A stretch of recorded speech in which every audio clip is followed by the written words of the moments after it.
I am talking to so many people these days that are making a complete shift in their lives.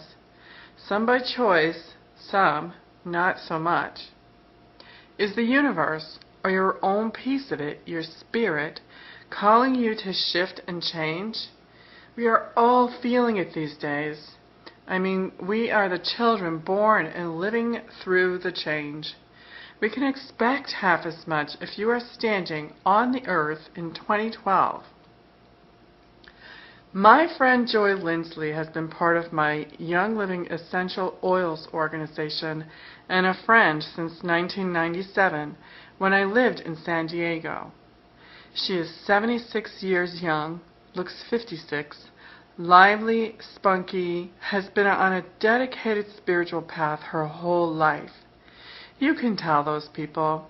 They make unordinary choices for their lives that often turn out to deliver extraordinary results.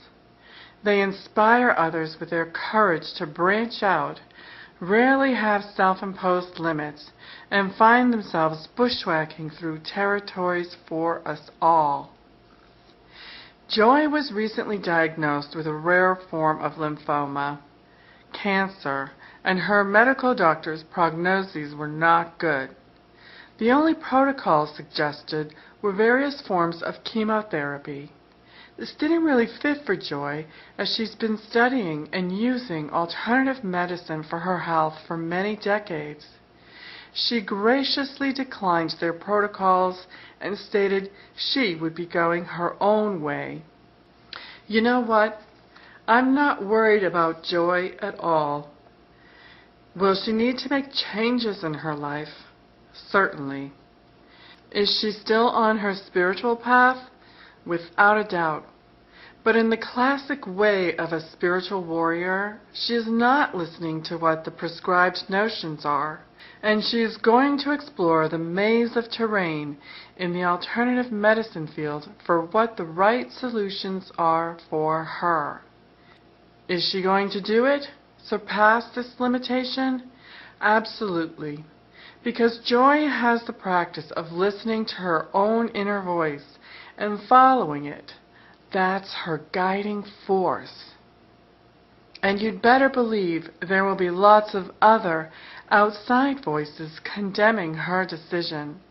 But the power to decide what is right for our lives lies only within ourselves, nowhere else.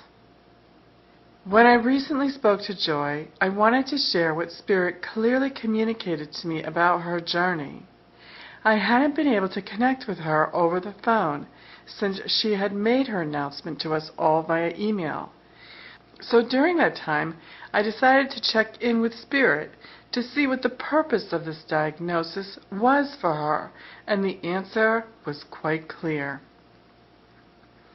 You see, I've embraced this gift I have to understand what someone's life path is, and it is my role in life to share that with others.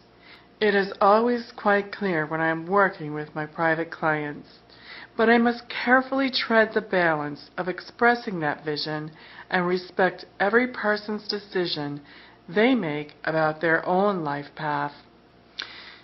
Joy's decades of spiritual growth, personal health responsibility, and all the knowledge she's gained over the years have been preparing her for this time and this purpose.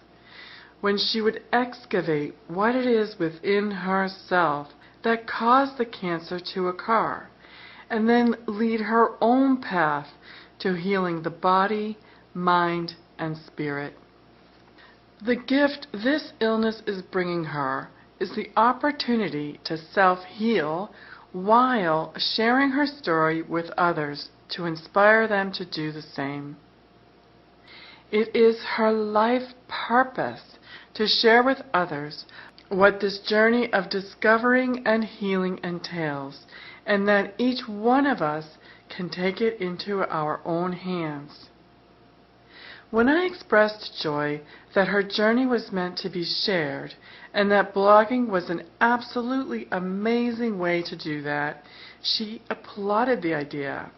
She recanted so many synchronistic events that had come up in the last several days, all leading her to this same conclusion, right down to the memory of a high school teacher who told her her writing would be shared one day.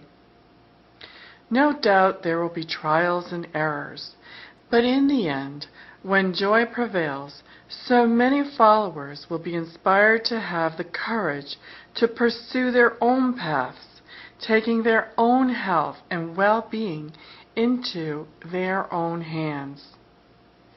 I tell you this story so as to ask you, what is your life path in these times? What are you being called forward to be, to do, to have, or to give? What are you doing? Many blessings to you from Suzanne.